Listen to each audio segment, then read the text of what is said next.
साजिश के तहत राज्य को अराजकता की ओर धकेलना चाहते हैं, एक फेक नैरेटिव गढ़ने का काम कर रहे हैं और लोगों को भरमाने का काम कर रहे हैं। नमस्कार साथियों, क्या उत्तराखंड में फेक नैरेटिव की साजिश रची जा रही है?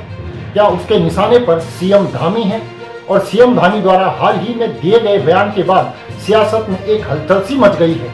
आखिर धामी का इशारा किसकी तरफ है, कौन है और पर्दे के पीछे कौन सा चेहरा है, इस पर हम बात करेंगे। लेकिन उससे पहले आपसे आग्रह है कि वीडियो को अंत तक जरूर देखें और अगर आप हमारे चैनल पर नए हैं तो चैनल को सब्सक्राइब जरूर कर लें।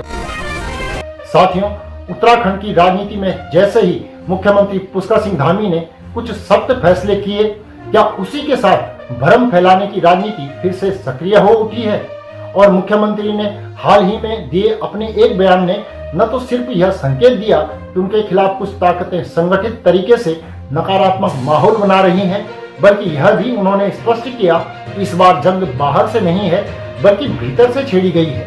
मुख्यमंत्री ने स्पष्ट शब्दों में कहा है कि कुछ लोग साजिश के तहत राज्य को अस्थिरता और अराजकता की ओर धकेलना चाहते हैं। जो भी विकास कार्य चलाए जा रहे हैं उनमें बाधाएं डालकर जनता को गुमराह किया जा रहा है। एक फेक नैरेटिव गढ़कर राज्य की छवि को नुकसान पहुंचाने की कोशिशें की जा रही हैं। ऐसे लोग जो साजिश के तहत राज्य को अराजकता की ओर धकेलना चाहते हैं और जो भी विकास कार्य चल रहे हैं, आदरणीय प्रधानमंत्री जी के नेतृत्व में जो अनेक यहाँ पर जन कल्याणकारी योजनाएं चल रही, राज्य की योजनाएं चल रही, उनमें अनावश्यक रूप से विघ्न बाधाएं डालकर कहीं न कहीं एक फेक नैरेटिव गढ़ने का काम कर रहे हैं और लोगों को भरमाने का काम कर रहे हैं कि किसी तरह से ये योजनाएं रुकें, इस प्रकार की जो विकास के काम है वो अनवरत रूप से न हो।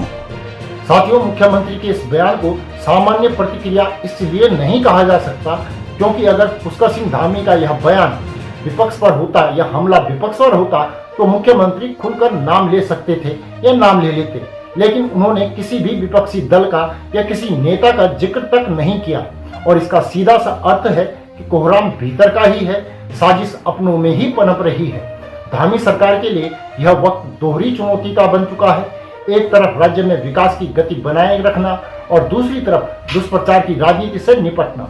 लेकिन अब सवाल यही है कि क्या उत्तराखंड फिर से उसी पुरानी राह पर धकेला जा रहा है, जहां पर अस्थिरता की राजनीति विकास की रफ्तार पर भारी पड़ जाती है, या फिर मुख्यमंत्री पुष्कर सिंह धामी इस बार उस साजिश को खुली आंखों से पहचान कर जवाब देने के लिए तैयार हैं?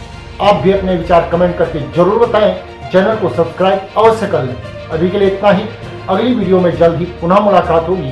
तब तक के लिए नमस्कार। आज कुछ अर्बन नक्सल गैंग और राष्ट्र विरोधी टूल किट हमारे खिलाफ षड्यंत्र भी कर रहे हैं, परंतु मैं उन लोगों को स्पष्ट करना चाहता हूं कि ये देवभूमि में उनके किसी भी षड्यंत्र मंसूबे को हम सफल नहीं होने देंगे, क्योंकि हम उत्तराखंड की 1.25 करोड़ जनता के हितों के लिए काम कर रहे हैं।